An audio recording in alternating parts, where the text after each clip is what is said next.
nationalism is winning elections. Many see this nationalist revival as the great danger of our time, fearing that nationalism will take us back to a more primitive and racist past. But it wasn't long ago that great political figures such as Woodrow Wilson and Teddy Roosevelt, David Ben-Gurion and Mahatma Gandhi, Ronald Reagan and Margaret Thatcher recognized what I call the virtue of nationalism. So what is this virtue? A nationalist believes that the world is governed best when nations are free to chart their own independent course, cultivating their traditions and pursuing their interests without interference. Nationalism is not about racism. All nations are internally diverse. And it isn't about isolationism. Of course, nations can pursue a variety of different policies in diplomacy and trade. Nationalism is the opposite of imperialism, or globalism, or transnationalism, which are all names for the attempt to bring peace and prosperity to the world by uniting mankind under a single political authority. The debate between nationalists and globalists, then, is over whether we should aspire to a world of many independent nations, or to be one unified superstate like the enlightened federation of the Star Trek movies. A case can be made for both sides of the argument, but for the last 30 years, really since the fall of the Berlin Wall in 1989 and the end of the Soviet Union, the one world side has been dominant. Today, this is changing, maybe not among elites, but among ordinary citizens, or as they're known in America, the deplorables. It turns out that a lot of people still think good borders make good neighbors. It's hardly surprising that people want to preserve the way of life they and their ancestors built up over centuries, the way of life they believe is best. It's human nature.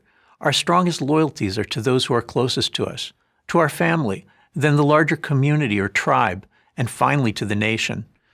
Long ago it was discovered that the key to human freedom is to build political life out of this natural loyalty.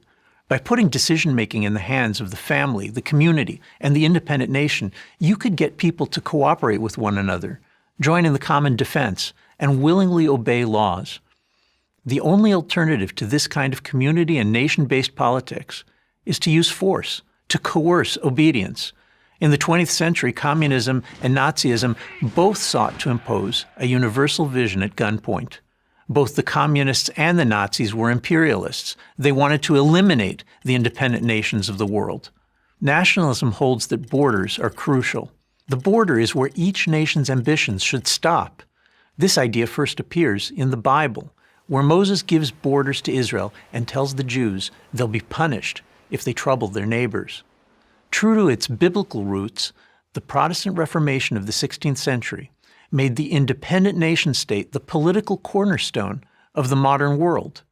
When Henry VIII declared that England would no longer obey dictates from Rome, he became Europe's first true nationalist. Soon, additional nations declared their independence, the Dutch from Spain and America from Britain, to cite just two examples. The competition among these newly independent peoples led to an explosion of innovation, bringing unprecedented progress in science, industry, and government. For nearly 400 years, the principle of national independence served as the foundation for a better, freer world. But World War I and World War II changed everything. Traumatized by these catastrophic conflicts, many now seek comfort in a simplistic narrative, ceaselessly repeated, that nationalism caused 2 world wars and the Holocaust. But this is one of the great untruths of our time. Adolf Hitler was no nationalist. He was an imperialist. If his ambitions had been limited to ruling Germans, it would have been terrible for Germany. But the French, the British, the Russians, and everyone else would have been spared a world war. Sadly, European elites learned the wrong lesson, believing that independent nations are inherently dangerous. Better, they reasoned, that all countries should live under one government. In 1992, this vision gave birth to the European Union. British Prime Minister Margaret Thatcher hated the idea. She didn't want the bureaucrats in Brussels making decisions for Brits in Birmingham. But in the utopian 1990s, Britain thought it was better to dump Thatcher and go with Brussels. It's the spirit of Margaret Thatcher, and indeed of Henry VIII, that reasserted itself in Britain's vote for independence from Europe in June 2016. Donald Trump tapped into the same spirit of nationalism 5 months later in November 2016. Nationalism is making a comeback. If you care about freedom, you should hope it succeeds. I'm Yoram Hazony, author of The Virtue of Nationalism for Prager University. Thank you for watching this video. To help keep PragerU